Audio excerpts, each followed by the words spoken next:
Good morning.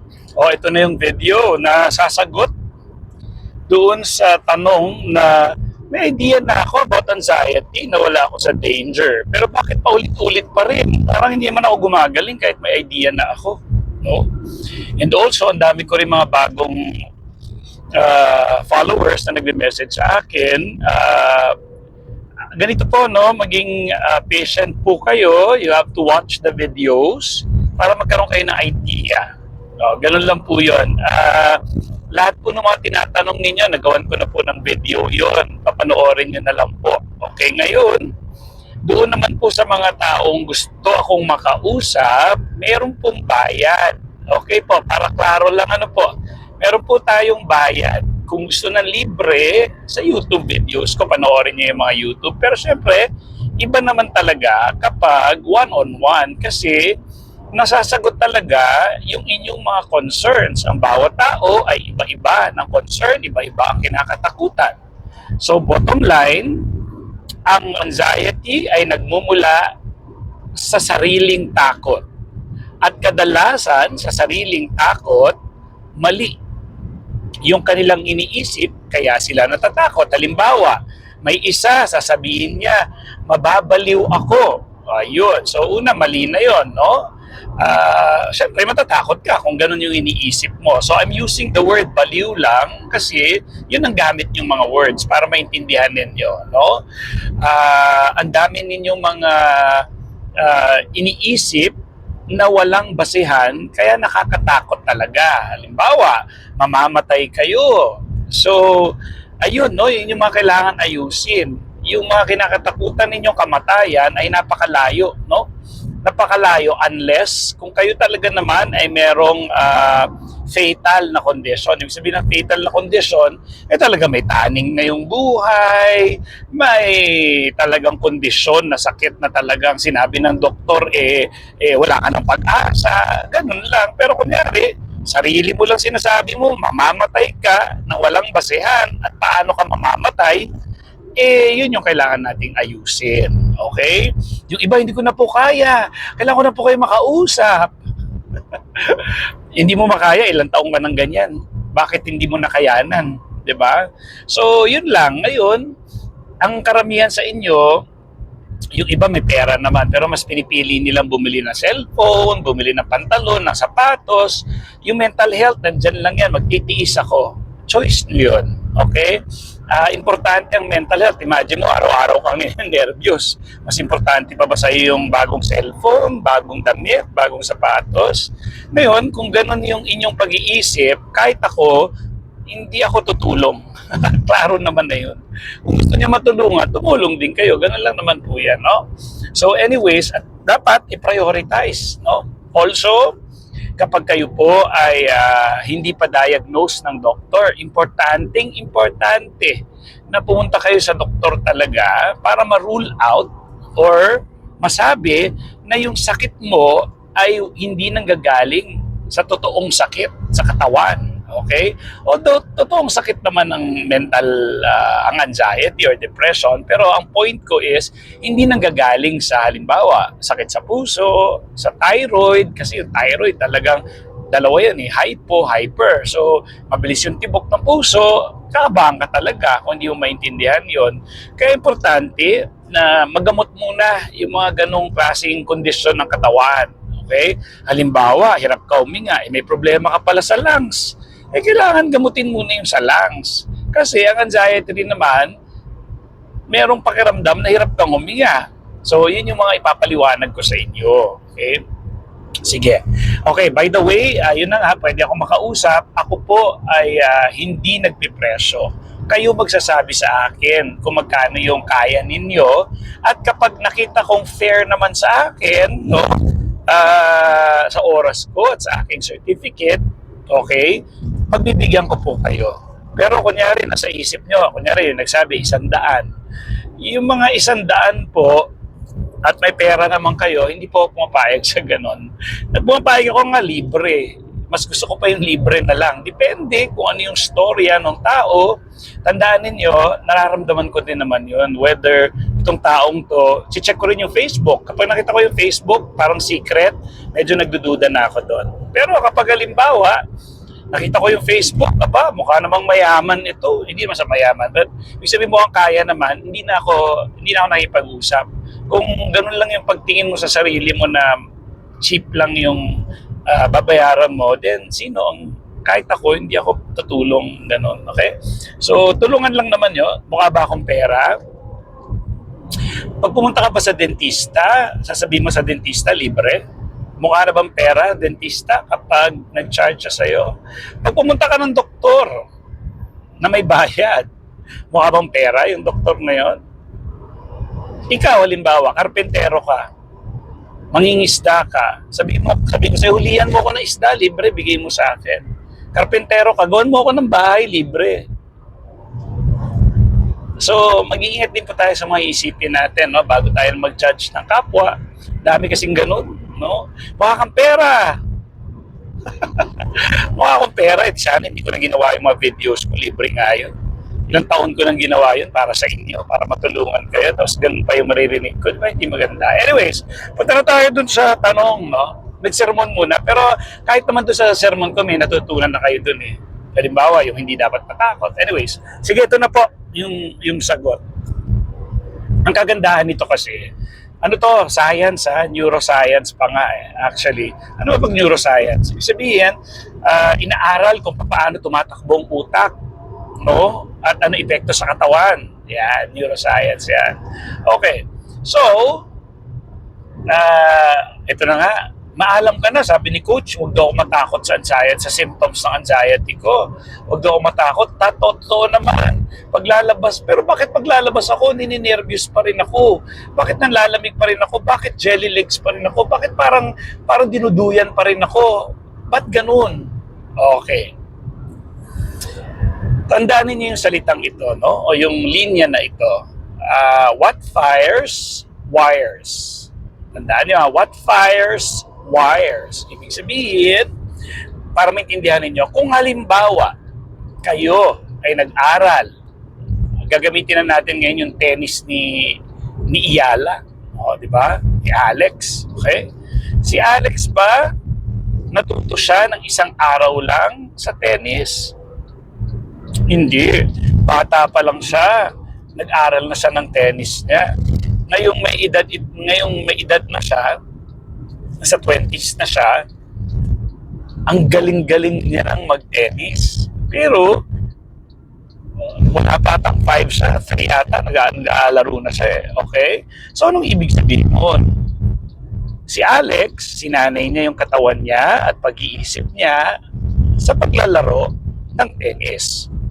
So, nandun na sa kanya yun. Mawawala pa ba yun? Okay? Kung hindi niya gagamitin, maaring mga lawang, pero kung magpa-practice siya ulit, babalik ulit. Ganun lang yun kasi nandun naka-embed na sa utak niya yung kaalaman sa paglalaro ng tennis. Okay? Kagaya ng mga estudyante. Natuto siya ng formula ng math, for example. Okay? Natuto siya. Dahil natutunan niya na yan at nag-practice siya, nag-exam siya, nag-aral siya, nasa utak niya na yon. Okay? Yung simpleng ABCDE na lang. Okay? Di ba? Memorize nyo naman yung ABCDE, di ba? Okay.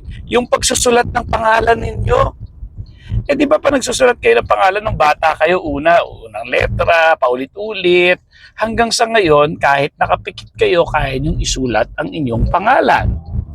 So, ibig sabihin, nakabaon na siya sa utak ninyo. No? Tuwing gagamit kayo ng pero halimbawa, binigyan kayo ng exam at hindi nyo alam, hindi nyo masasagot yun kasi wala siya sa utak ninyo. Naintindihan? So, ulitin ko, parang si Iyala, kung ikaw ay nag-aaral ng gitara o piano, pag araw-araw kayo nag-aral ng piano at gitara, dadating yung panahon na gagaling ka na sa pag-play ng gitara at piano. Okay? Pero kunyari, isang beses mo lang ginawa, sa tingin mo ba gagaling ka doon?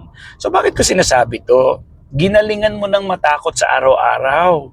Nandun na sa katawan mo yun. So ngayon sinasabi mo, kahit alam ko na yung tama, alam ko na yung right knowledge, bakit nararamdaman ko pa rin? Kasi po, naka-embed na sa katawan ninyo yon. Ha? Oo. So sa tingin mo ba, gumaling ka na magpiano or maggitara or maglaro ng tennis, isang araw, mawawala yung kaalaman mo na yon? Hindi po. Kasama na sa katawan mo yun, normal. Pagpapalo ka ng right hand, forehand, okay? Ano yung key, ano yung G, ano yung C, ano yung chord.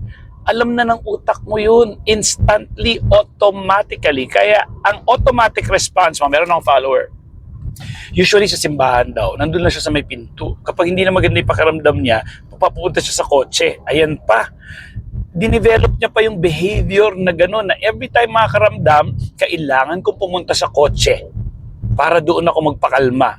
Mali yun. Kasi sinanay mo rin yung katawan mo na tuwing ganito, dapat ganito. Naintindihan niyo po? Kaya paulit-ulit. So ano ang gagawin pala kung ganun?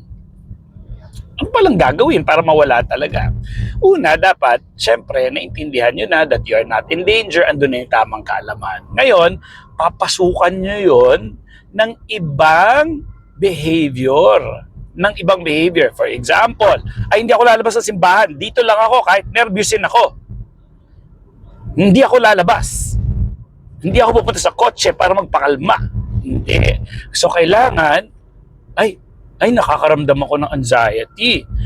Dito lang ako sa loob ng simbahan. Tutuloy ko pa rin yung pagmimisa ko. Hindi ako magpapa-apekto sa kanya kasi alam ko, pakiramdam lang siya ng discomfort at wala naman ako sa danger. At dito rin mabisa yung sinasabi ko sa neuroscience na to yung power ng word. No? Yung power ng word, nakaka-distract yun. Although ayokong gamitin yun para mag-distract o mag-divert. Kasi pag nagde-distract kayo o to divert, ibig sabihin nun, ayaw nyo at hindi nyo naiintindihan yung inyong anxiety symptoms. Ibig sabihin, takot pa rin kayo. Kailangan nga mawala yung takot. Ngayon, magda-divert kayo. Ibig sabihin, hindi, maggagawa ako, magluluto ako, mag-garden ako para yung nervous ko mawala. Hindi nyo po kailangan gawin yun. Okay? So, klaro na yun But para again, sabi ko nga, ano ang gagawin, no? Kailangan pasukan niyo ng bagong behavior. So ganyan, ninervous ka sa loob ng simbahan or mall or grocery or sa party, nakakaramdam ka ng discomfort, ng nervyos. Para ako nahihilo, ganyan. So ang gagawin mo, intentionally aware ka dapat na, nakakaramdam ako ng anxiety. Okay, ilang years naman na ito, paulit-ulit lang, ganito lang. Okay lang maramdaman ito. Okay, so I'll stay here. Tapos, dito mo na ipapasok yung salita. Kasi Pilipino tayo, ganito, che. Sa mga puti, ginagamit nila yung word na stop.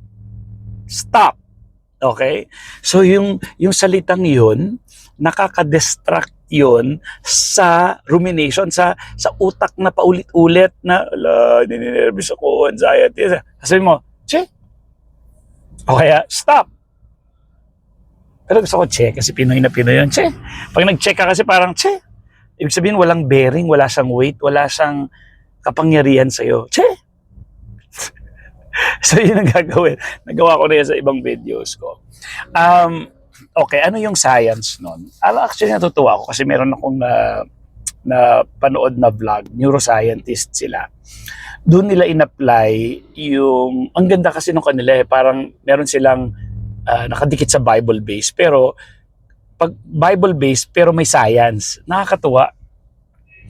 Yung, di ba, minsan yung sinasabi nila, lalo pag Christian ka, kunyari, yung sasabihin na God has given you not a spirit of fear, but a healthy mind, whatever, di ba, ganon? Tapos ikaw, bakit ako may anxiety? Ibig sabihin, hindi ako gusto ng Diyos, hindi ako mahal ng Diyos. Okay. So, ngayon, anong ibig sabihin nun? Kapag mahina utak mo, ganun talaga i-interpret mo. So, ganito po yun, para ipaliwanag ko sa inyo. Meron tayong tinatawag na facts o reality or katotohanan. Ano ang katotohanan? Ng anxiety symptoms ay hindi dangerous. So that's a reality. Fact yun. Kasi parang lang ano yan parang lang taong sumakay na roller coaster yan Grabe sigaw niya, nervyos, nahilo, nagsuka, namutla sa takot niya dun sa roller coaster. Pero hindi ibig sabihin mamatay siya kahit naramdaman niya lahat ng simptomas na yon. Klaro, di ba? Yun yung ebidensya natin. Natakot ka na, nagulat ka, kahit ka nanonood ka lang ng horror na pelikula, grabe nervous. Ayun na siya, lalo na nung mga bata pa tayo, lalabas na yung aswang, lalabas na yung aswang. Oh, grabe na yung nervyos mo, di ba? O namatay ba tayo sa mga ganong pakiramdam? Hindi naman. O yun yung katibayan ko sa'yo na, o nga no, hindi nga ako namamatay sa mga nervous na nararamdaman ko. In fact, ilang years mo nang nararamdaman niya, ba't di ka pa namamatay? Okay, anyways. So yun yung katibayan ko. So ang sinasabi natin, ito fact, realidad, na anxiety symptoms ay hindi dangerous sa katawan.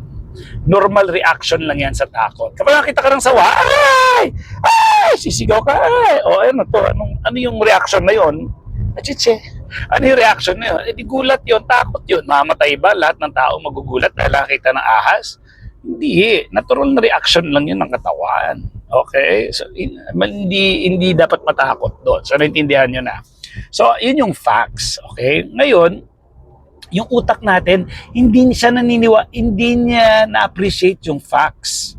Bakit hindi niya na-appreciate yung facts? Kahit sabihin na, hindi ka mamatay dyan, kalma ka lang, huwag ka nang nervous yan, hindi man mangyayari yun. Bakit?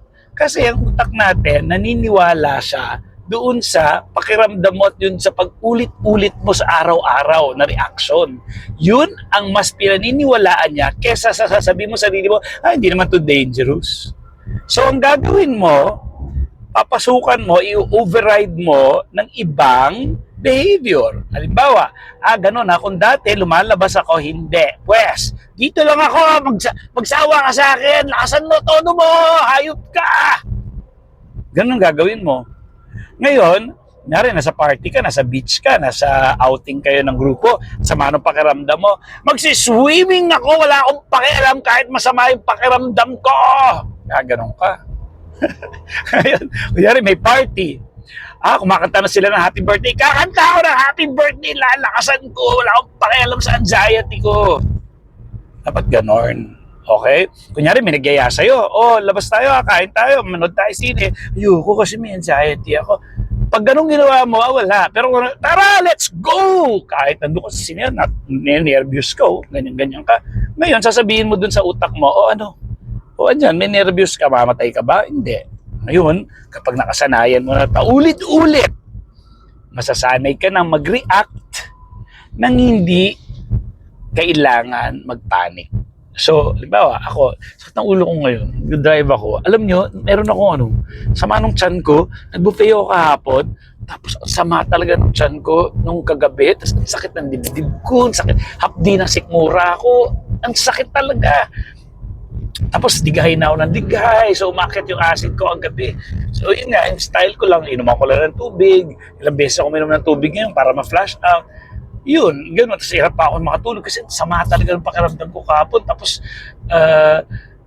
di naka-aircon ako. Nangangatog ako sa lamig. Ayokong gumalaw kasi ayoko mawala yung tulog ko So ginawa ko, tiniis ko muna kahit nangangatog ako. Tapos hindi ko na matiis. Pinatay ko na aircon. Maya-maya naman ang init. So anyways, kaya parang wala rin akong tulog ngayon. Nag-drive ako punta. Pero naintindihan nyo na ba yung solusyon kung anong gagawin? Okay? So again, kaklaruhin ko lang kung anong gagawin ha. Okay. Kailangan may bago kang gagamitin sa iyong pag-manage ng anxiety. For example, kapag dati lalabas ka sa simbahan para magpakalma sa kotse, hindi mo na gagawin ngayon yon. At intentionally sasabihin mo, dito lang ako, kahit nasa labas ako, ano pinagkaiba dun sa labas saka dito sa loob? Hospital ba yung kotse ko? Hindi naman. Ano pinagkaiba? Wala. So dito lang ako. Hayaan ko lang mag-anxiety. Father. Ganon, okay? Ngayon, kapag nasa grocery, mall ka, nakakaramdam ka ng mga, parang kang nilulutang, parang kang ini-sway. So, ang gagawin mo, sasabihin mo, che! So ulit-ulitin mo yung, kailangan mo yung word na yun, che. Pag nasanay ka na ganun na yung magiging response mo, che. Kasi ibig sabihin ng che mo, hindi mo siya pinapahalagahan. Kasi alam mo na nga na wala naman siyang pangil. Na hindi ka naman niya papatayin. Pakiramdam lang na para ka lang nakita ng sawa. Ay, sawa! O, andun yung pakiramdam, nakita ka ng sawa. Ganun reaction mo. Mamatay ka ba pag nakita ka ng sawa? So ngayon, pag nakaramdam ko na parang akong nahihilo Che! Eh di mahilo. Halika, grocery tayo. Ano ba bibiling ko ngayon? Sinigang, kangkong, baboy. Kuya, bigyan mo akong kilo ng ribs. Doon ka na, huwag mo nang bigyan ng halaga yung, huwag ka na makipag-usap doon sa anxiety mo na, may anxiety ako, hindi ko nakakayanin, hihimatayin ako. Huwag ka nang gumanon, alam mo na nga na walang pangil yan eh. Yun yung facts. Again, hindi alam ng utak natin yung katotohanan. Ang alam niya lang, yung inuulit-ulit mo. Kung inuulit-ulit mo, lagi ka ninenervous, ay alam ko, panic na ako. Araw-araw kung gano'n, kaya hindi ka gumagaling. Pero kung didiskarte ang mga, Dedma, grocery. Ano gagawin ko ngayon? Party, usap tayo, kwento. Huwag mo nang isipin yung anxiety. Gets? Yun yung bagong pamamaraan kung papaano, eventually, ganun na yung reaction mo. Tingin mo, mall ka. Dati, para ako nahihilo. Ngayon, ganun na, Mahilo hindi, tuloy, go! Ganun na dapat yung reaction. Mahilo hindi, tuloy, go! Go tayo, anong gagawin natin? Step popcorn. Ganon. Okay? With that, sana nakatulong yung video at sana naliwanagan kayo. Gamitin nyo yung che. O kung lalaki ka, stop. Maarte ka. Pero sa che. Ano ba sa lalaki ng che? Usually, babae, che. Pag lalaki ba, anong gamit? Lul. Hindi ko alam. Bahala kayo mag-isip kung ano pa nyo. Okay, bye-bye. Thank you.